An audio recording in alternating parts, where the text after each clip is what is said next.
Amanda, you've been a mentor on MicroMentor itself and have experienced this kind of firsthand. What's been your experience of mentoring on the platform, and tell us a little bit about that.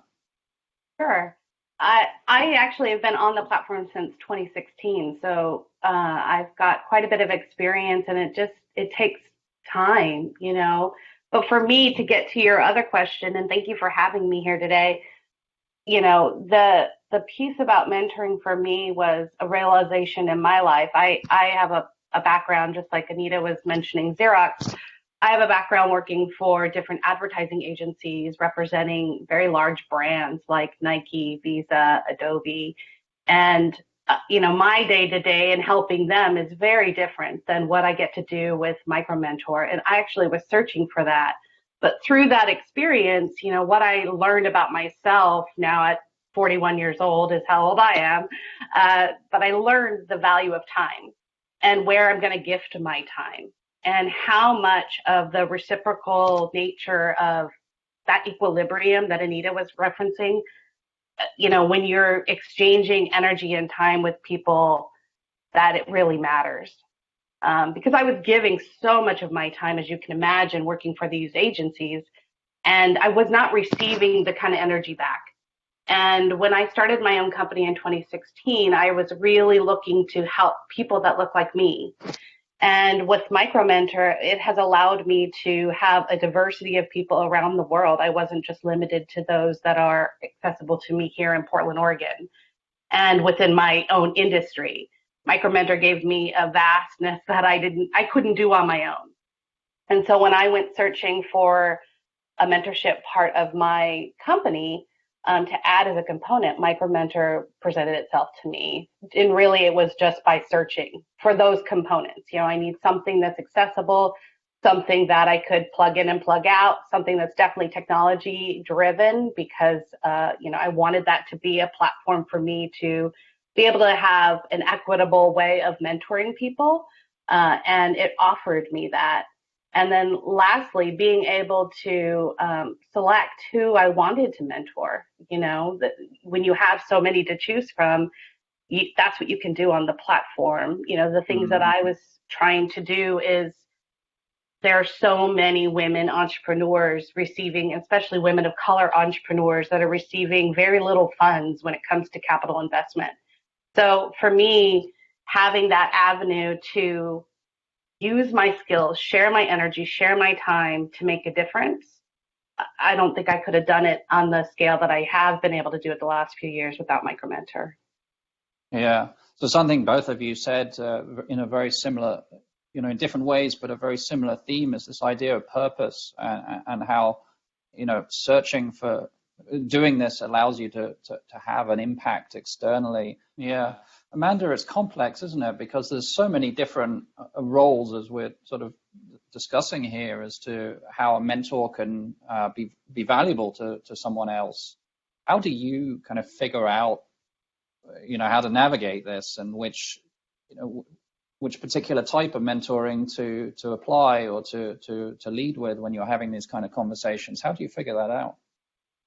Well, that's a really good question. As you can imagine, like I mentioned about the diversity of people that are on this platform searching for a mentor, it's across so many industries I didn't even know about. Like, there's so many different pieces to this. And then also, they can be anywhere in the world with who knows what resources that, in front of them.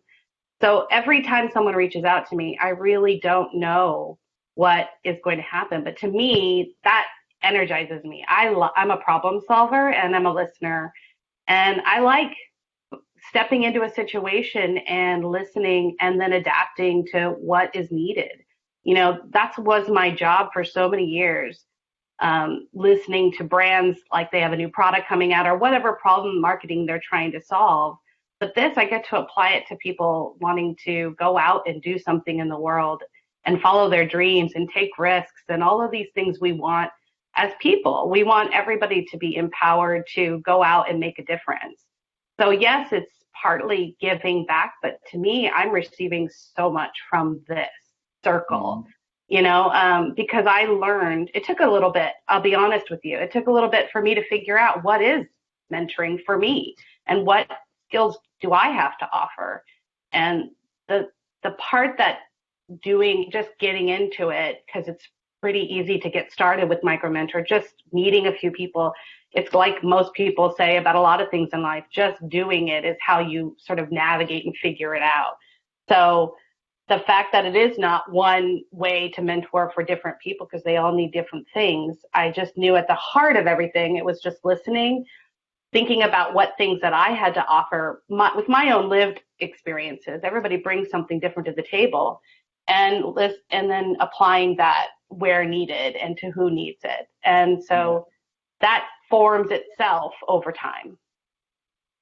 Yeah, now I want to ask a follow-up question on that, if I may. I mean, a lot of the people listening here are right. We're working in a global company, and some of them will be managers, and many will have had experience of managerial type of relationships, which do involve a high level of coaching. Now, you've worked in plenty of large companies, Intel, Adobe, Nike, and so on, as you mentioned earlier. What are the similarities and differences between this managerial mindset, if I can call it that, and a mentoring mindset that you've adopted here? What are the similarities and differences? And please, everyone, feel free to chime in.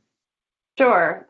Yes, I've managed large teams and even just smaller teams. And the piece there has always been to help people set their goals and then building a plan on how to achieve those goals. And usually in a company, those goals are around performance-based compensation, those sorts of things, and opportunities for promotion. So a lot of the managing that I did was based on, getting through and up that ladder, so to speak, and also just fulfilling whatever they're trying to do within the company or in their career. That's something not completely different, but when it comes to mentoring people that are starting a business, there's still that listening, like you're looking for similarities. They're still listening on what are your goals, and if they don't know them, help them, craft what those are, and then building strategies to achieve those goals. So going through those motions are very similar. If you're a manager today, applying that in a mentorship way, but when you're talking with entrepreneurs, this isn't about being promoted.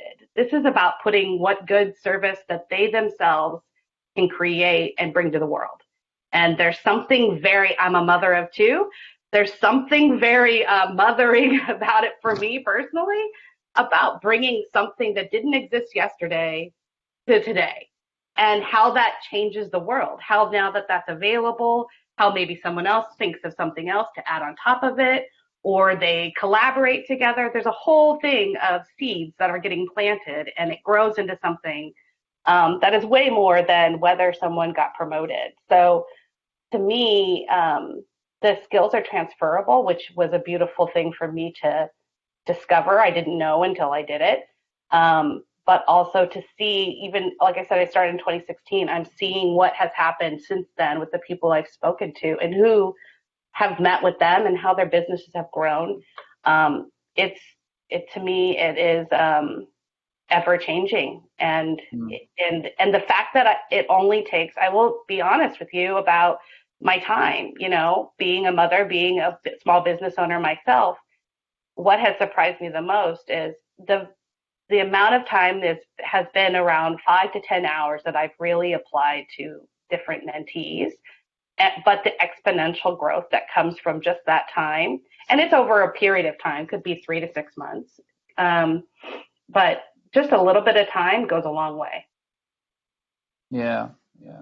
Amanda, what do you think of that question? What makes a really great mentor? Maybe not the hard skills, but the softer skills of it. What's your opinion?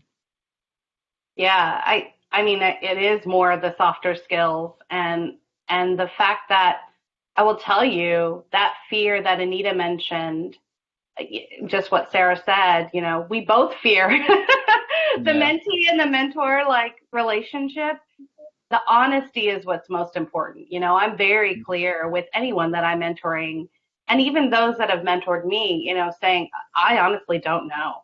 but let's figure it out together, because a lot of these people are doing it truly on their own, and also may not be surrounded with the most supportive network of people, rooting for them, because they just don't understand. There's a certain mindset of people that are going to go forward and start their own business. It's not for everybody.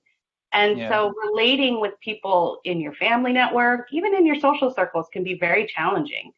So just being there, that soft skill of just being there, but also the fact that, that I didn't realize the power of, being a woman of color and having the background that I've had in the education, but also in the career, and just that alone, being on the other end of the phone and what that means to that person, it goes a long way, because sometimes you just feel like you've got all these thoughts and you're like, I don't know if this is going to be anything. And just by validation of listening to me say, that's a great idea, we should do it, that value is so much more than if a family member said, yeah, go for it, because they trust.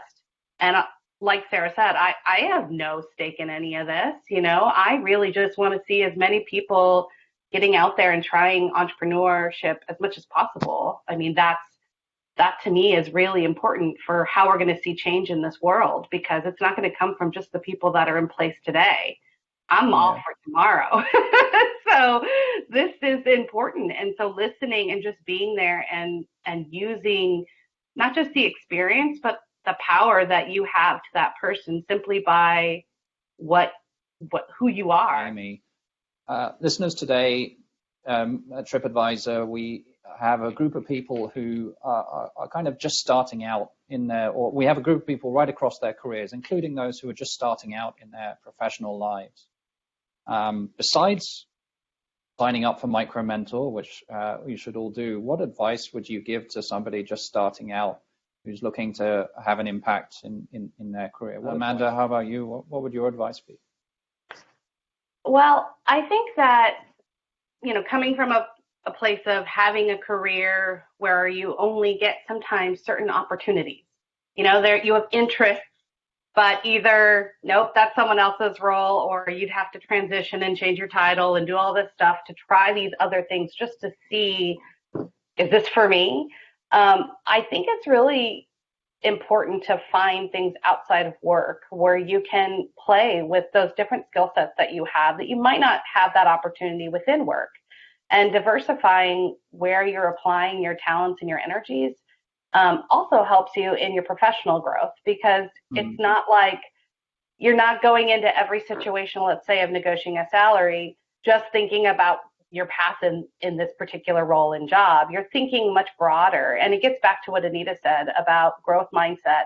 But to me, it's a mentor mindset. The fact that you can apply yourself into a variety of different situations and be of value is really good for your own self-confidence, but also it will unfold other avenues you didn't even think about.